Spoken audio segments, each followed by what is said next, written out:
Hello नमस्कार, स्वागत आहे तुमचं माझ्या मराठी कथा या यूट्यूब चॅनलमध्ये। तर कथेचं नाव आहे ती बोलवते। चला तर मग कथेला सुरुवात करूया। गजू नेहमीप्रमाणे घरावरची कौल व्यवस्थित आहे का त्याची डागडुजी करण्यासाठी वरती चढला होता।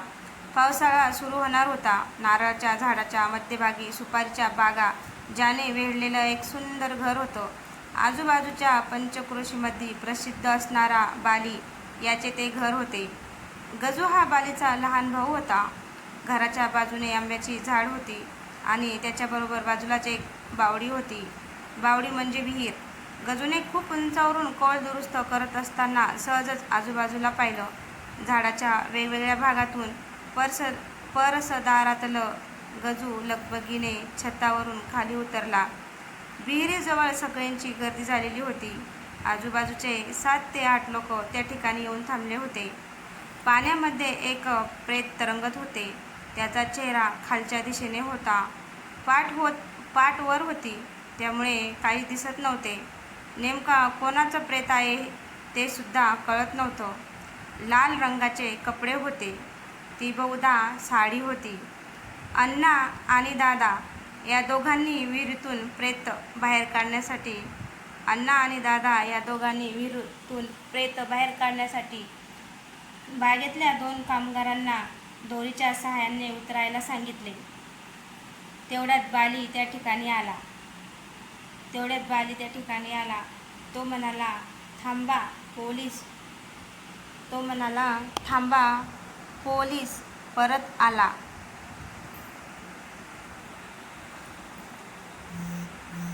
नग्न अवस्थेत असलेल्या सुधाच्या अंगावरती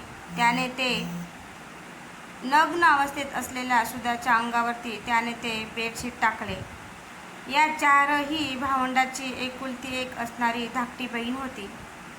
असे काय घडले की सुधा विहिरीमध्ये पडली असावी? तिच्या अंगावरचे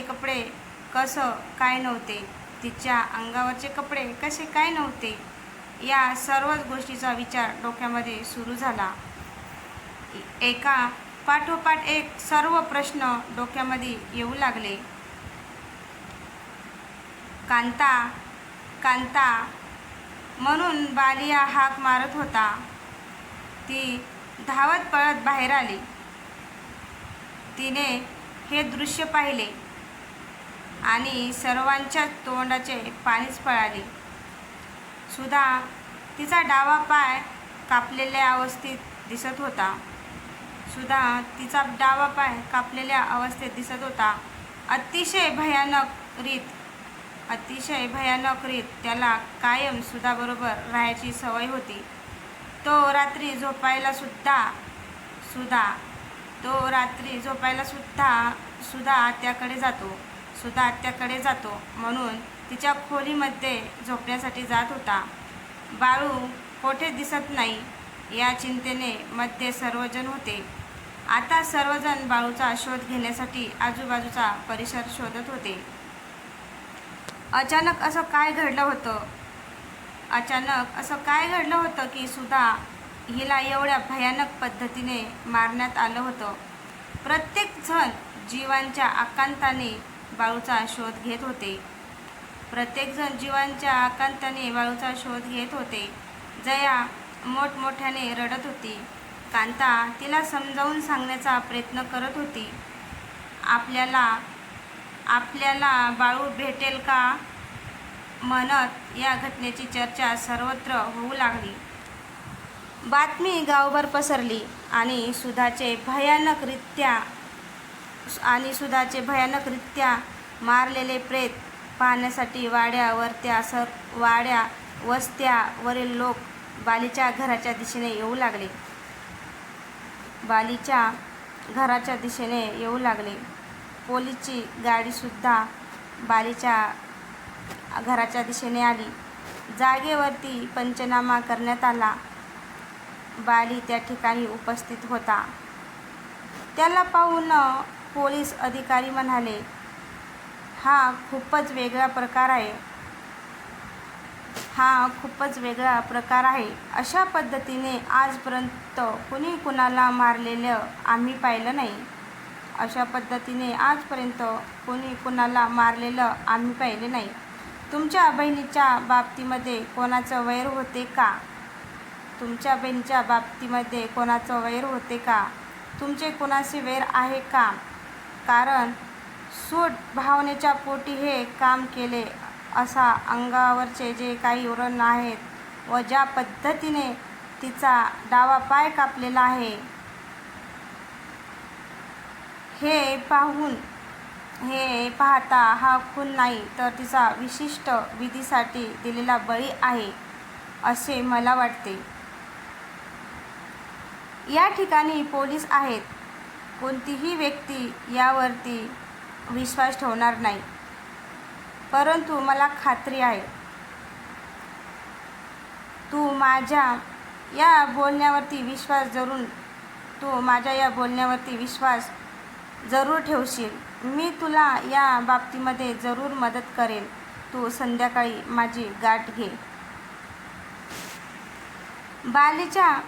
बालीच्या बाजूला उभा असलेल्या लोकांनी त्या म्हाताऱ्याकडे नीट निरखून पाहिले. तेव्हा शेजारचे पालकर काका म्हणाले, अहो, हे तर आबा आहेत, आपल्या गावातील सर. काही व्यवस्थित होते, परंतु बाळू मात्र शुद्धीवर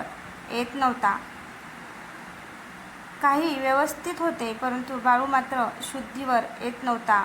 डॉक्टर म्हणाले, याने असे कोणते तरी दृश्य पाहिले आहे, त्यामुळे तो घाबरलेला आहे आणि बेशुद्ध अवस्थेत गेलेला आहे. डॉक्टर म्हणाले, आणि असे काही कोणते तरी दृश्य पाहिले आहे, त्यामुळे तो घाबरलेला आहे आणि बेशुद्ध अवस्थेत गेलेला आहे. गजू याने बाळूच्या पाठीवरील गोंधलेल्या 11 फुल्या पाहिल्या होत्या. तो म्हणाला, दादा, आपण इथे थांबून काहीच उपयोग नाही. हा सर्व प्रकार मला खूपच वेगळा वाटत आहे. दादा म्हणाला, हे असे अंगावरती फुल्या वगैरे गोंधण्याचे प्रकार खरंच खूप वेगळे आहेत. आपण काय करायचं गजू? त्यावेळेला गजू म्हणाला, आपण लागलीच यक्षिणी देवीच्या मंदिराच्या सारी पाटावरती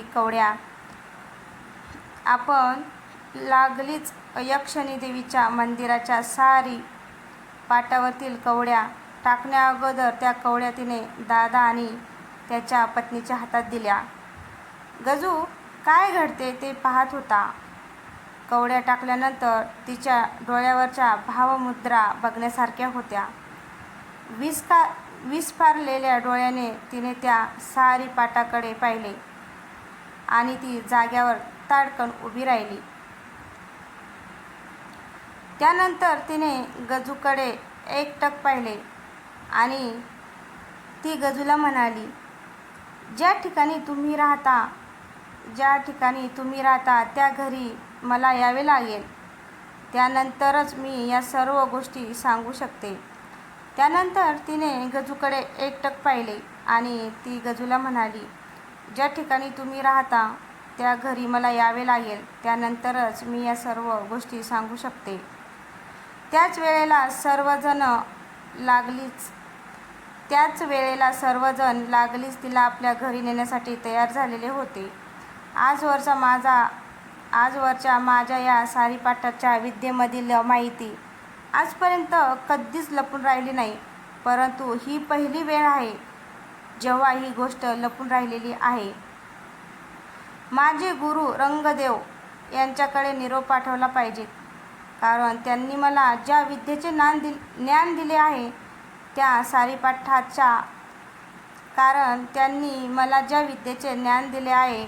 सारीपाठाचा त्या कवड्याच्या विद्येमध्ये कोणतीच गोष्ट लपून राहत नाही. मी तुमच्या समवेत तुमच्या घरी येते.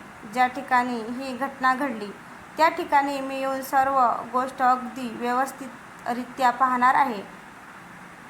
तुम्हाला माझ्या संगे मदतीसाठी यावे लागेल. पुजारी अक्का ही संध्याकाळची वेळ झालेली होती. दवाखान्यात असलेल्या त्या लहान मुलाला घरी पाठवण्यात आलेले होते. डॉक्टरला लक्षात येत नव्हते की नेमके काय झाले. डॉक्टरला सुद्धा लक्षात येत नव्हते की नेमके काय झाले आहे. परत त्याला घरीच सलाईन लावण्यात आले आहे. अक्का ही संध्याकाळच्या वेळेला या सर्व प्रकाराला पाहत असताना गजूदादा व बाली तसेच दादाची बायको या सर्वांना म्हणाली. सर्व प्रकाराला पाहत असताना गजूदादा व बाली तसेच दादाची बायको या सर्वांना म्हणाली, तुम्ही सर्वजण या विहिरीच्या कडेने उभे राहा. या वेळेला मात्र कांता त्या ठिकाणी नव्हती. कांता कौलारू घराच्या दुसऱ्या मजल्यावरती गॅलरीत उभा राहून हा प्रकार पाहत होती. ती घरामध्ये घडलेल्या घटनेने हादरलेली होती. ती घरामध्ये घडलेल्या घटनेने आदर करत आहे याकडे आतुरतेने लक्ष देऊन होती. कांता त्या लहान मुलाला सलाईन लावले आहे त्या खोलीमध्ये बसलेली होती. अक्काने नारळ आपल्या तळहातावर उभा धरला आणि तिला अचानक जाणवू लागले, इथे फारच भयानक व प्रचंड शक्तिशाली वाईट शक्ती आहे. इथे तिला जाणवू लागलं, इथे फारच भयानक व प्रचंड शक्तिशाली वाईट शक्ती आहे. तिने काही म्हणण्याअगोदर अक्काला त्या कौलारू घराच्या बाजूला असलेल्या आंब्याच्या खोलीच्या दिशेने वेगामध्ये खेचले जाऊ लागले. अक्का अचानक जमिनीवरती पडली. तिला कोणीतरी ओढत आहे अशा पद्धतीने सर्वांना जाणवू लागले होते. तिच्या हातातला नारळ तसाच तिने घट्ट धरला होता. आणि तिचं काय घडले? अशी कोणती वाईट शक्ती होती की अक्काला सुद्धा त्या वाईट शक्तीने प्रचंड वेगाने खेचले होते. बाली आणि गजू दोघेही त्या घराच्या आतमध्ये शिरले. आतमध्ये संपूर्णात अंधार होता. बालीने डाव्या बाजूचे जुन्या काळातले लाईटचे बटन दाबले. बल्ब कसाबसा त्यामध्ये चालू ठेवण्यात आलेला होता. बालीने डाव्या बाजूचे जुन्या काळातील लाईटचे बटन दाबले. बल्ब कसाबसा त्यामध्ये चालू ठेवण्यात आलेला होता. आतमध्ये पाहिल्यानंतर वरच्या दिशेने लाकडाला खेचून उलट्या टांगलेल्या अवस्थेमध्ये अक्का दिसू लागली. आतमध्ये पाहिल्यानंतर वरच्या दिशेने लाकडाला खेचून उलट्या टांगलेल्या अवस्थेत अक्का दिसू लागली. अक्काच्या डोळ्यामध्ये एक प्रकारचा प्रकाश चमकत होता. अक्काच्या अंगावरती भयानक शक्तीने ताबा मिळवला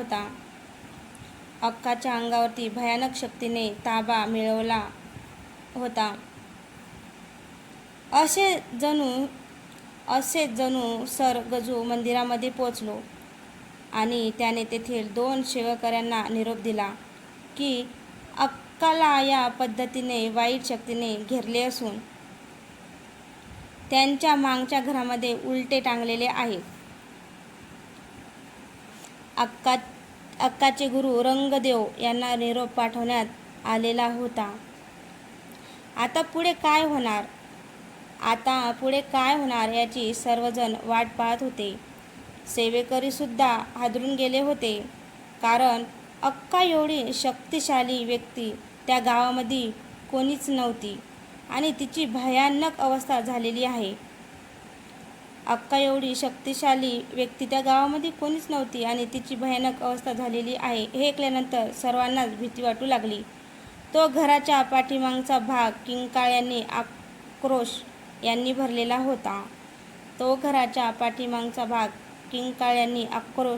भरलेला होता.